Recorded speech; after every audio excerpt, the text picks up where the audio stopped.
अस्सलाम वालेकुम क्लास। आज हम स्टार्ट करते हैं अपना सेकंड लेक्चर जो है सुपर ऑक्साइड। ठीक है, हम ऑक्सीडेटिव स्ट्रेस पढ़ रहे थे। तो कल हमने पढ़ा था reason of singlet oxygen production तक। आज हम आगे से प्रोसीड करते हैं इसको, दैट इज़ सुपर ऑक्साइड। ठीक है, super oxide is primary ROS मतलब reactive oxygen species which initiate cascade of reactions to generate secondary ROS. Cascade हम कहते हैं जो एक चीज़ सीरीज़ में चलती है ना, 1 2 3 4 5 6, मतलब आपस में 1 और 2 को हम डिफ्रेंशिएट नहीं कर सकते, लेकिन 1 और 10 को हम बड़ा क्लियरली डिफ्रेंशिएट कर सकते हैं। जिस तरह अक्सर पैरामीटर्स बने हुए होते हैं, जितने भी हम प्रोडक्ट्स खरीदते हैं, फेयरनेस के प्रोडक्ट्स के ऊपर पैरामीटर बना होता है, बहुत डार्क से लेके बहुत लाइट तक या बहुत लाइट से लेके बहुत डार्क तक ना, उसको कैस्केड बोलते हैं। फिर पहाड़ों के कैस्केड्स होते हैं, ठीक है, सिलसिले हम जिसको बोलते हैं ना, सिलसिला बोलते हैं इसको, पहाड़ी सिलसिला, इट्स ए कैस्केड।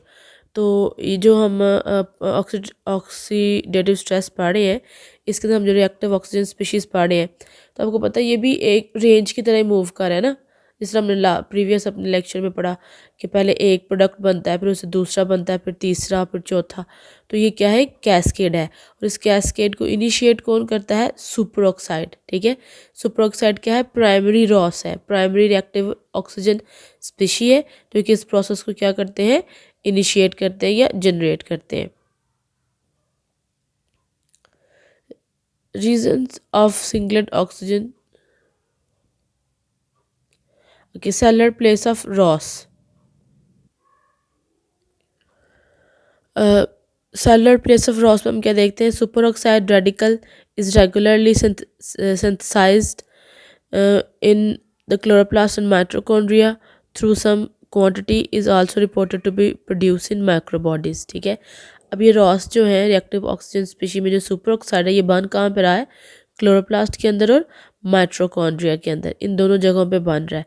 और इसकी कुछ क्वांटिटी माइक्रोबॉडीज़ में भी बनती है। माइक्रोबॉडीज़ क्या होती हैं, अगर आपको याद हो तो पेरोक्सिसोम, ग्लाइकोसोम, ये सारी क्या होती है, माइक्रो बॉडीज़ होती हैं।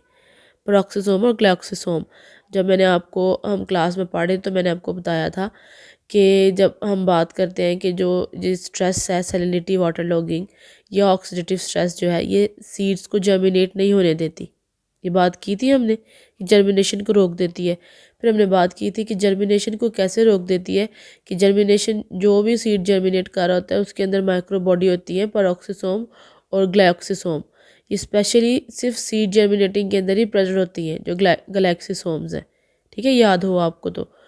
और ग्लाइकोसोम का काम क्या होता है कि फूड की ब्रेक डाउन करते हैं और जो न्यू एम्ब्रियो प्लांट बन रहा होता है उसको फूड अवेल कराते हैं। तो ऑब्वियसली जब उसके अंदर ऑक्साइड प्रेजेंट होंगे, सुपर ऑक्साइड्स प्रेजेंट होंगे, रिएक्टिव ऑक्सीजन स्पीशीज़ प्रेजेंट होंगी, तो वो अपना काम प्रॉपर से नहीं कर सकेंगी। माइक्रोबॉडी ग्लाइकोसोम की बात कर रहे हैं। फिर दूसरी माइक्रोबॉडी है परऑक्सीसोम। परऑक्सीसोम आपको पता है कि उसका नाम ही परऑक्सीसोम किस वजह से, क्योंकि उसके अंदर क्या होता है, उसके अंदर परऑक्सीडेजेस बनते हैं, जिस तरह ये हमने कहा है H2O2 हाइड्रोजन परऑक्साइड, और उसके अंदर फॉर्मेशन होती है, उसके अंदर उसकी जो है ना फंक्शनिंग भी होती है। तो क्लोरोप्लास्ट के अंदर भी प्रेजेंट होते हैं, माइटोकॉन्ड्रिया के अंदर भी और माइक्रोबॉडीज़ के अंदर भी। माइक्रोबॉडीज़ के अंदर कौन सी माइक्रोबॉडीज़, परऑक्सीसोम और glyoxysome. Formation of superoxide, कि सुपर ऑक्साइड बनता कैसे है। Triplet oxygen can also be transformed into a reactive state if it accept a single electron. ये पहले हम पढ़ चुके हैं कि ट्रिपलेट ऑक्सीजन जो है वो ग्राउंड स्टेट में होता है, नॉर्मल है, मतलब रिएक्टिव नहीं है। लेकिन अगर हम उसे क्या करें, उसके अंदर एनर्जी ट्रांसफॉर्म करें, ठीक है, तो हम उसे क्या कर सकते हैं, उसे बना सकते हैं रिएक्टिव स्टेज पे। ठीक है, और कैसे बना सकते हैं रिएक्टिव स्टेज पे, एक्सेप्ट अ सिंगल इलेक्ट्रॉन, कि वो एक सिंगल इलेक्ट्रॉन को क्या कर ले, एक्सेप्ट कर ले। क्लियर होगी बात।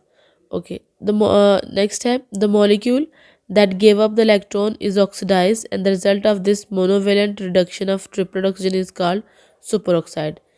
The molecule that gave up electron, ये जो मॉलिक्यूल है जो इलेक्ट्रॉन दे रहा है, ठीक है, जिस मॉलिक्यूल ने क्या किया, इलेक्ट्रॉन दिया है। यहाँ पे अगर आप देख रहे हैं, यहाँ पे ट्रिपलेट ऑक्सीजन में ये चीज़, तो देखिए यहाँ पे एक एक इलेक्ट्रॉन है इन दोनों के पास। ठीक है, एक एक इलेक्ट्रॉन है, लेकिन जब ये नीचे आ गया, देखिए एक के पास एक है और एक के पास क्या है, 2 इलेक्ट्रॉन्स हैं। Clear, the molecule that gave up electron, जिस मॉलिक्यूल ने इलेक्ट्रॉन गेव अप कर दिया वो क्या हो गया, ऑक्सीडाइज हो गया।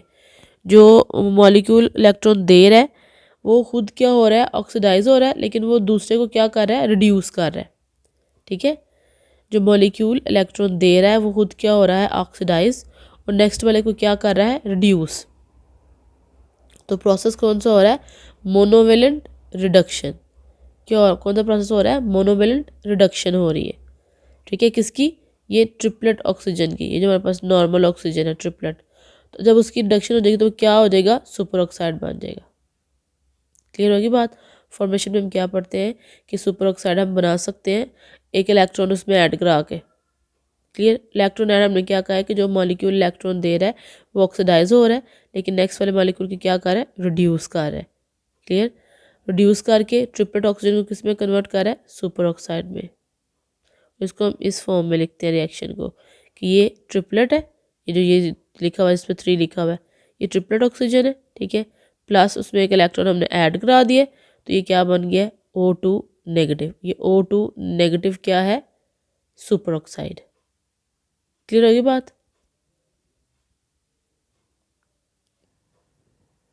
ओके जी, नेक्स्ट चलते हैं। यहाँ पे हमारे पास रोल ऑफ सुपर ऑक्साइड, कि सुपर ऑक्साइड का रोल क्या होता है। पहले हमने पढ़ा सुपर ऑक्साइड क्या होता है, फिर हमने पढ़ा कि सुपर ऑक्साइड बनता कहाँ पे है, फिर हमने उसकी फॉर्मेशन पढ़ी कि बनता कैसे है। अब हम पढ़ेंगे कि उसका रोल क्या होता है। Super oxide is a nucleophilic reactant with both oxidizing reducing property. मतलब इसके अंदर क्या होती है, एक्सेप्ट भी कर सकता है इलेक्ट्रॉन, इलेक्ट्रॉन डोनेट भी कर सकता है। मतलब ये ऑक्सीडाइज भी हो सकता है, ये रिड्यूस भी हो सकता है। ठीक है, O2 मतलब superoxide is not particularly reactive in biological systems and does not by itself causing much oxidative damage। देखिए, हम कह रहे हैं कि ये खुद डैमेज प्रोवाइड नहीं करता, लेकिन हमें पता है कि जैसे ही पहला वाला हमने कहा है कि ये प्राइमरी रॉस है, प्राइमरी रिएक्टिव ऑक्सीजन स्पीशी है, इससे सेकेंडरी रिएक्टिव ऑक्सीजन स्पीशीज बनती है, कैस्केड चलता है पूरा का पूरा। ठीक है, तो खुद बेशक ये नुकसान ना पहुंचाए, लेकिन ये जो आगे नेक्स्ट मज़ीद बॉडीज़ बनाएगा, रिएक्टिव ऑक्सीजन स्पीशीज़ बनाएगा, वो क्या करेंगी, वो डैमेजिंग होंगी। Clear. It is a precursor to the other oxidizing agent including peroxynitrite and other highly reactive molecules। देखा, वही हमने बात की थी, खुद बेशक ये नहीं है इतना नुकसानदेह, लेकिन ये ऐसी आगे से मज़ीद कंपाउंड्स बनाता है, ऐसे मॉलिक्यूल्स बनाता है, ऐसे एजेंट्स बनाता है जो कि क्या होते हैं, रिएक्टिव होते हैं और डेंजरस होते हैं। पहले तो उसने क्या बना दिया, पेरोक्सीनाइट्राइड। उसके बाद उसने क्या बनाया, it is easily dismutated to H2O2। Easily किस में कन्वर्ट हो जाता है, H2O2 में। Clear. Super oxide also act as a signalling molecule needed to regulate cellular process. इसे हम क्या यूज़ करते हैं, एज अ सिग्नलिंग मॉलिक्यूल भी यूज़ करते हैं, जो क्या कर सके, सेलुलर प्रोसेस को रेगुलेट कर सके। सिग्नलिंग मॉलिक्यूल का मतलब होता है कि अगर सेलुलर प्रोसेस होने हैं तो उनको ज़ाहिर बात है एक स्टिमुलस चाहिए, एक पॉइंट चाहिए। हमें भी तो हर चीज़ के लिए एक स्टिमुलस चाहिए होता है ना, ऑर्डर चाहिए होता है। तो वो ऑर्डर, वो सिग्नल कौन प्रोवाइड करता है, peroxide.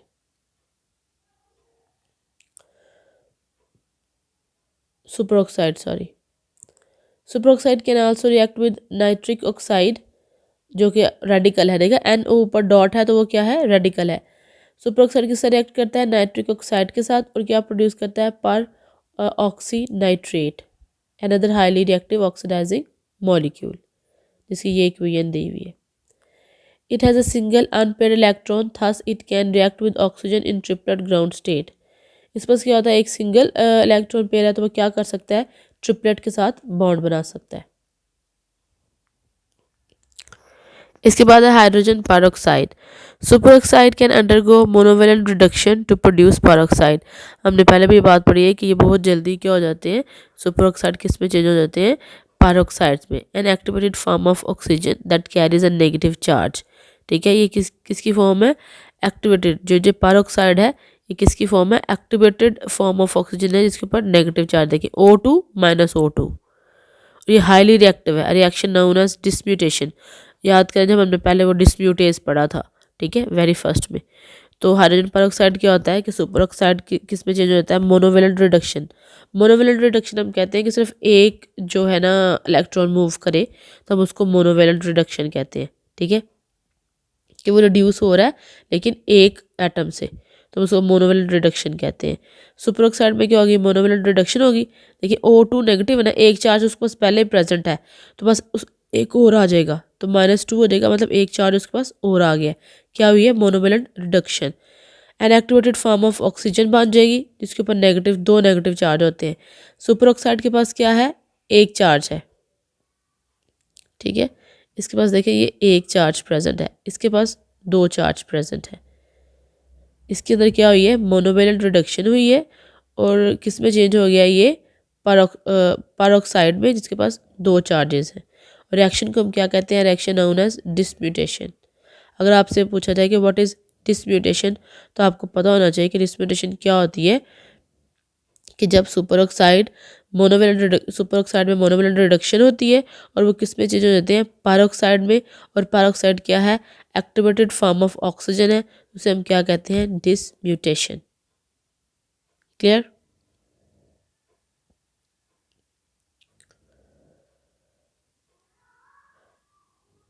Super oxide dismutation can be spontaneous और can be catalysed by the enzyme super oxide dismutase. या तो खुद भी खुद हो जाएगा, स्पॉन्टेनियस हो जाएगा खुद ही भी खुद। ठीक है, या उसके लिए हमें किसी एंजाइम की ज़रूरत पड़ेगी। खुद नहीं होगा, एंजाइम की ज़रूरत पड़ेगी, तो एंजाइम कौन सा होगा, सुपर ऑक्साइड डिस्प्यूटेज। ठीक है, स्पॉन्टेनियस डिस्प्यूटेशन हो जाएगी तो अगर आपको याद हो, जब हमने फर्स्ट शेमेटिक डायग्राम पढ़ी थी, आप उसको निकाल के देखें, तो उसमें जब बन रहा था H2O2 से आगे नेक्स्ट, तो उसमें दो चीज़ें थी। देखेंगे अगर आप शेमेटिक डायग्राम उसको निकाल के, तो उसमें मैं आपको दिखा देती हूँ। ये देखिए, ये आपके पास जो है, ये देखिए यहाँ से बन रहा है, ये क्या है, स्पॉन्टेनियस डिस्प्यूटेशन। यहाँ हम क्या करें, एंजाइम सुपर ऑक्साइड डिस्प्यूटेज। ठीक है, या तो हम कह रहे हैं कि या तो स्पॉन्टेनियस हो जाएगा सुपर ऑक्साइड से नेक्स्ट, ये सुपर ऑक्साइड है ना, सुपर ऑक्साइड से नेक्स्ट जब इसने बनना है H2O2 में, या किसी भी दूसरे H2O2 में बनना है, हाइड्रोक्सिल में बनना है, किसी भी दूसरे रिएक्टिव ऑक्सीजन स्पीशीज में कन्वर्ट होना, तो या तो क्या होगी, स्पॉन्टेनियस डिस्म्यूटेशन होगी, कि खुद ही हो जाएगी स्पॉन्टेनियस डिस्म्यूटेशन, या हमें किसकी जरूरत पड़ेगी, किसी एंजाइम की। वो एंजाइम कौन सा होगा, सुपर ऑक्साइड डिस्म्यूटेज। क्लियर होगी बात।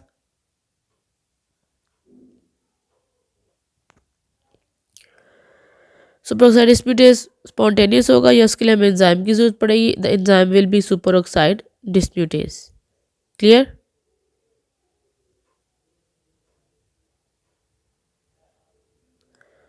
Formation of H2O2। Usually peroxide is termed as hydrogen peroxide। ठीक है, peroxide को हम क्या यूज़ करते हैं, हाइड्रोजन peroxide के तौर पे यूज़ करते हैं। Since in biological system the negative charge of O2 is neutralized by 2 protons. ठीक है, ये चार्ज को हम क्या कर सकते हैं, न्यूट्रलाइज कर सकते हैं। ऑब्वियसली अगर तो दो नेगेटिव चार्ज हैं, दो साथ पॉजिटिव प्रोटॉन आ जाएंगे, तो क्या हो जाएगा, न्यूट्रलाइज हो जाएगा। ठीक है, जिस तरह से इसमें बताया हुआ है, ये देखिए, ये यहाँ पे ये दो हैं, नेगेटिव चार्ज होंगे उसके ऊपर, साथ में हम ये हाइड्रोजन लगा देंगे, दो प्रोटॉन, तो क्या हो जाएगा, न्यूट्रलाइज, तो क्या बन जाएगा, H2O2। क्लियर। कि क्या है, पहले इन पे चार्ज प्रेजेंट है। ठीक है, पेरोक्साइड के ऊपर क्या है, हाइड्रोजन पेरोक्साइड के ऊपर चार्जेस प्रेजेंट है, दो नेगेटिव चार्ज, साथ में हम उसको क्या अटैच कर देंगे, दो प्रोटॉन, तो वो क्या हो जाएगा, न्यूट्रलाइज हो जाएगा, H2O2। क्लियर।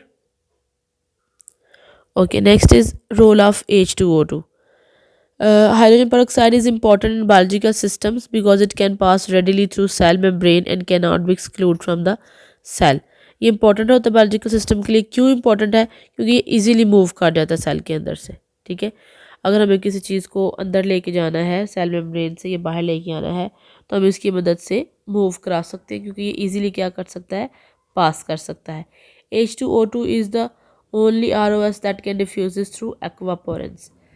एक्वापोरेंस क्या होते हैं, एक्वापोरेंस जो है ना, वो सेल मेम्ब्रेन के अंदर पोर्स होते हैं। ठीक है, पोर्स होते हैं, वो पोर्स किस वजह से बनते हैं, वाटर मॉलिक्यूल्स की वजह से, ठीक है। छोटे छोटे वाटर मॉलिक्यूल्स कलेक्ट होके वहाँ पे पोर्स बना देते हैं, जिन पोर्स की मदद से बाहर से आने वाला मटेरियल अंदर एंटर हो सकता है और अंदर से बाहर जाने वाला मटेरियल उसमें एंटर होके उसमें से डिफ्यूज आउट होकर पास कर सकता है। उनको हम क्या कहते हैं, एक्वापोरेंस। ये एक्वापोरेंस प्रोटीन के अंदर बनते हैं। अगर आपको सेल मेम्ब्रेन का स्ट्रक्चर याद हो तो सेल मेम्ब्रेन किससे मिलके बनता है, लिपिड्स और प्रोटीन से, ऐसी बात है ना। तो उसमें जो प्रोटीन मॉलिक्यूल्स हैं उसके अंदर छोटे छोटे से जो वाटर मॉलिक्यूल है वो मिलके एक पैसेज बना देते हैं। उस पैसेज के ज़रिए चीज़ें क्या करती हैं, डिफ्यूज़ इन करती हैं, डिफ्यूज़ आउट करती हैं। उन्हें हम क्या कहते हैं, एक्वापोरेंस। और ये H2O2 उन एक्वापोरेंस के ज़रिए क्या होते हैं, डिफ्यूज़ होते हैं। ये एक्वापोरेंस की डायग्राम आपके सामने है। ये क्या है, लिपिड, दीज आर लिपिड्स, ठीक है। ये क्या है, ये प्रोटीन है। ये प्रोटीन के अंदर वाटर मॉलिक्यूल्स हैं, ये जो आपको ब्लू से नज़र आ रहे हैं, ठीक है, ये ब्लू, इन्होंने यहाँ पे भी, और इन्होंने मिलके से क्या बना दिया है, एक पैसेज सा बना दिया है जिसके ज़रिए चीज़ें डिफ्यूज इन डिफ्यूज आउट हो सकती हैं। उसको हम क्या बोलते हैं, एक्वापोरेंट। क्लियर। ओके, उसके बाद हाफ लाइफ ऑफ H2O2, पहले हमें उसकी हाफ लाइफ पड़ी थी, वो 2 से 3 थी। इसकी हाफ लाइफ उससे भी कम है। हाफ लाइफ नहीं, उसकी लाइफ हमने पढ़ी थी, इसकी हाफ लाइफ 1 ms है, तो मतलब ये 2 ms में ख़त्म हो जाएगा। हाफ लाइफ मतलब जितनी टोटल लाइफ होती है उसको हम रिड्यूस कर देते हैं, हाफ कर देते हैं। तो हाफ लाइफ इसकी क्या है, 1 ms है, कि 1 ms के बाद ये क्या होता है, ख़त्म हो जाता है। हाफ लाइफ है ना, तो हाफ लाइफ जब हम उसकी फुल लाइफ करेंगे तो मतलब 2 ms हो जाएगा। तो 2 ms के बाद ये बिल्कुल ख़त्म हो जाएगा। 1 ms में भी ये हाफ हो जाएगा और 2 ms के बाद ये ख़त्म हो जाएगा। It is important in biological system because most cells have some level of iron, copper or other metal which can catalyze this reaction. ठीक है, कि ये इंपॉर्टेंट है बायोलॉजिकल सिस्टम में। क्यों इंपॉर्टेंट है, कि most of the cell level of iron, copper और अदर मेटल है which can catalyze the system, जो इस सिस्टम को क्या करते हैं, कैटलाइज करते हैं। जैसे आपको आयरन नज़र आ रहा है, ठीक है, ये iron,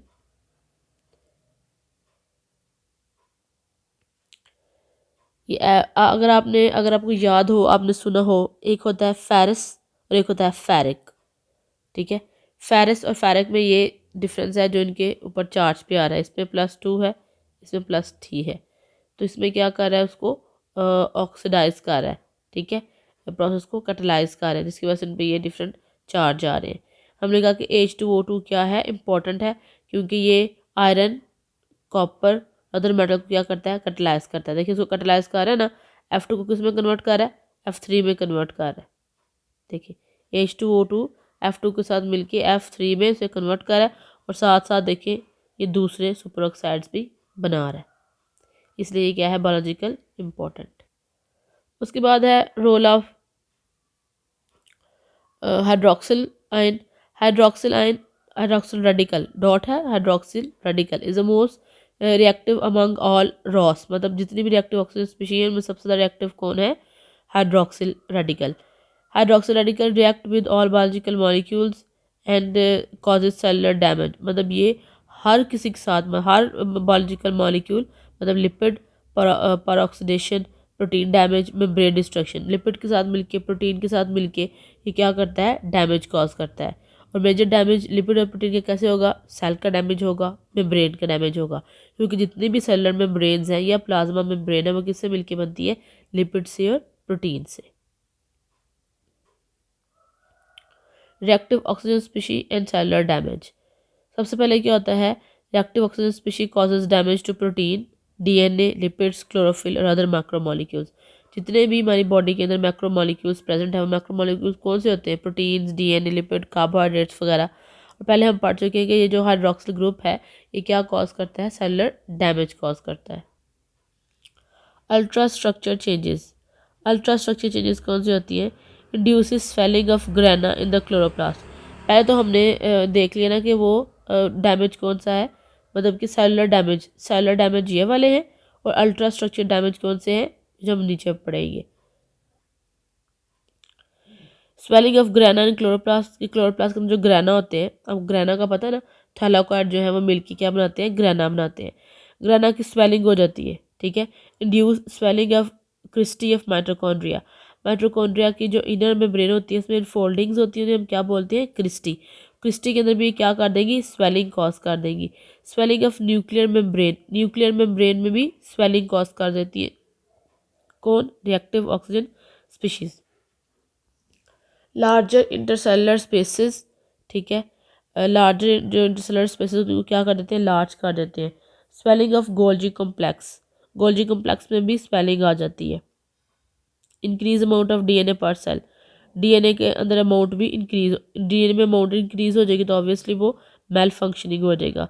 increase variability in the polarity, DNA में डीएनए का तादाद ज़्यादा हो गई है, मतलब A2N से वो 4N हो गया, तो ऑब्वियसली जो है प्रोबेबिलिटी पोलैरिटी में भी क्या आ जाएगा, चेंज आ जाएगा। Clear, thank you ji.